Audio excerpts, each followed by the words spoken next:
ጽናት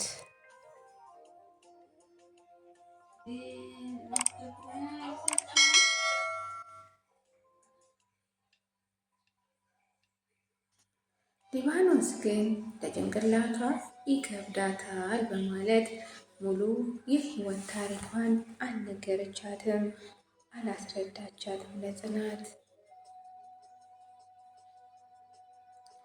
ሰላም ጤና ይስጥልኝ ወደ ቤተሰቦች እንዴት አላችሁ? እንዴት ቆያችሁ? የፈጣሪ ሰላም ከሁላችን ጋር ይሁን እያልኩኝ እንግዲህ ቀደም ብዬ ያስለመድኳችሁ ክፍል 13 የመጨረሻው መስመር ነበረ። እንግዲህ ዛሬ ደግሞ እንደተለመደው ክፍል 14ን የምንቀጥል ይሆናል። መልካም ቆይታ።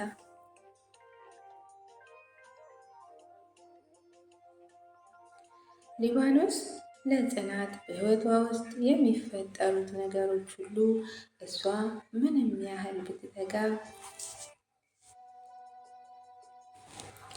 ምንም ያህል ብትታገልና ብትተጋ መሆናቸውና መፈጸማቸው እንደማይቀር በርትታ ያለውን ቃል እየነገረቻት ውስጧ እንዲቀር አደረገቻት።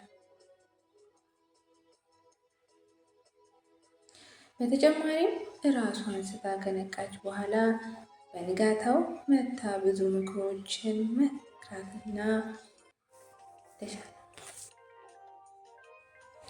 መክራትና ከተሻላት በኋላ ሙሉ በሙሉ ትምህርቷን እንድትማር ወላጅ በተባለ ቁጥርም እሷ እንደምትመጣላት አስረግጣ ነግራት ነበር።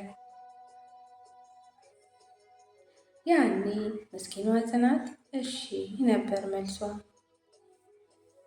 ምክንያቱም ጽናት ያኔ ለሊባኖስ በህይወቷ ስለተፈጠረው ነገር ስትነግራት ሊባኖስ ለጽናት ብርታት ሆናታለች። እንዲህ ነበር ያለቻት፣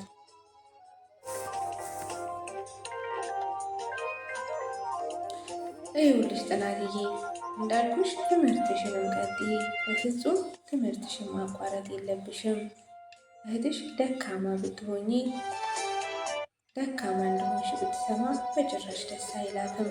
ደስ የሚላት ጠንካራ ስትሆኚ ነው እንጂ ደካማ ስትሆኚ አይደለም።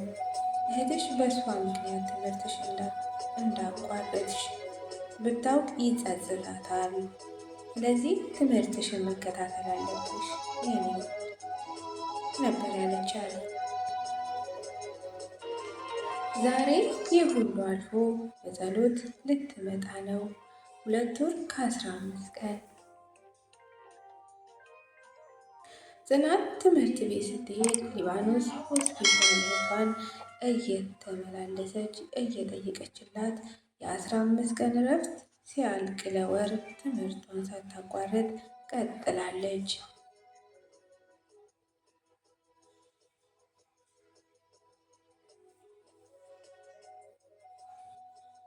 ሊባኖስ ጽናት እንድትተጋና የእሷንና የእህቷን ህይወት ትልቅ ደረጃ ደርሳ እንድታሻሽል ብርታት ስለሆነቻት ትምህርቷን ጥሩ አድርጋ ይዘዋለች። በጸሎትም ከሕክምና ስትወጣ ከሊባኖስ ጋር ዶክተሩ አስተዋውቃታለች። እህትሽ ጎን የነበረችው ሴት ናት ብሎ ዛሬ የፌሽታ ቀን ነው። በጸሎት ወደ ቤቷ ልትመጣ ነው። ጽናትም ቤቱን በእሷና በቤቷ ቀንፏፏ አድርገዋለች። እህቷን ቤቷ እስክታያት በጣም ጓጉታለች። ጽናት ቤቱን አዘጋጅታ ጨርሳለች እና ሊባኖስና የአልዓዛር አባት አቶ ኪዳኔ በጸሎት ይዘዋት እስኪመጡ እየጠበቀች ነው። እየተቁነጠነጠች ቁጭ አለች። ከዛ ትቀጥልና ብድግ ትላለች። ከውጭ ሞታ አየቻት። ከዛም ትመለሳለች። በጣም ጓጉታለች። በጣም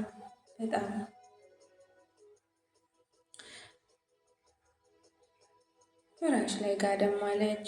ወዲያው በር ተንኳኳ። ጽናት ተንፈንጥራ ነስታ ከፈተችው። ዊልቸር ላይ የተቀመጠችውን የእህቷን የዊልቸር መክፊያ እጀታ አቶ ኪዳኔ ይዘውታል። ሊባኖስ የበጠሉትን ሕክምና ላይ ያለች የምትገለገልበት እቃዎች በአነስተኛ ሻንጣ ጠቅጥቃ ይዘዋለች።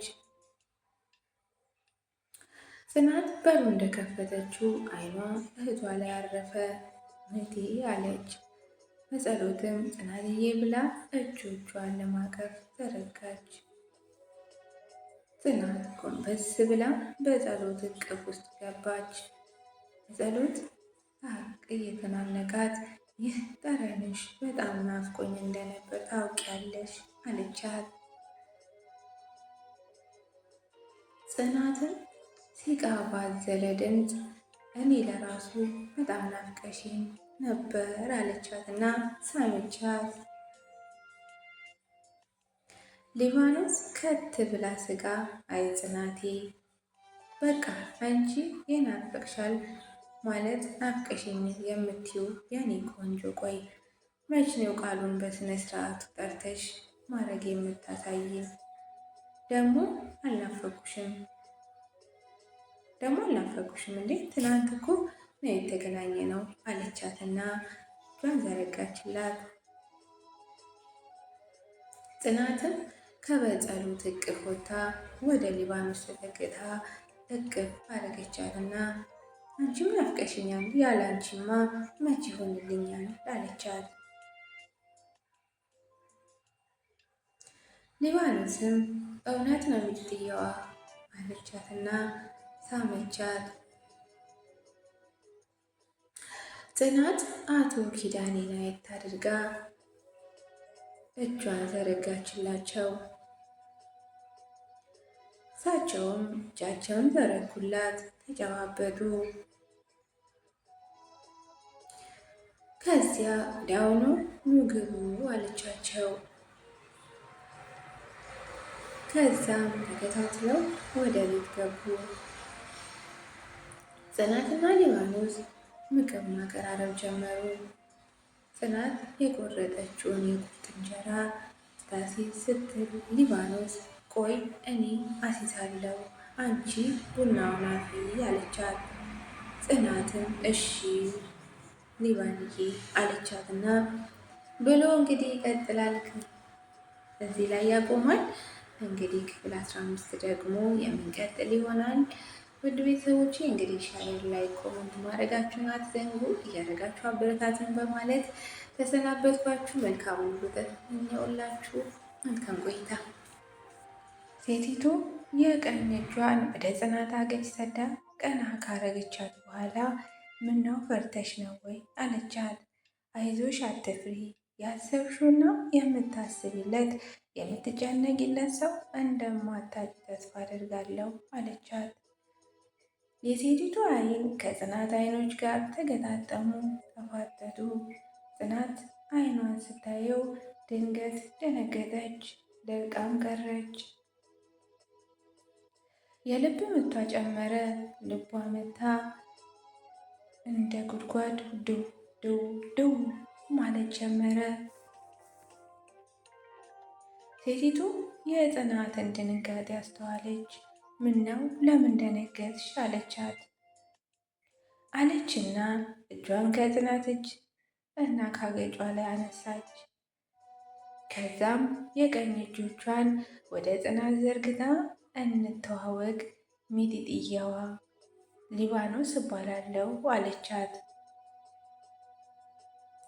ጽናት የሊባኖስን እጅ በአይኗ አተኩራ እያየቻቸው ያንቺም ስም ማን ነው አለቻት። ጽናት እርብት ብታለች።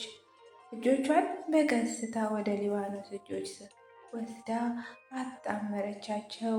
ከዛም የጽናት ትንፋሽ ተቆራረጠ። እኔ የእኔ ስም ደግሞ ጽናት ይባላል አለቻት። ሊባኖስ እሺ የተጨነቅሽ ትመስያለሽ ሚጥየዋ ጽናት መጣው ውሃ ይዤልሽ አለቻትና ሄደች።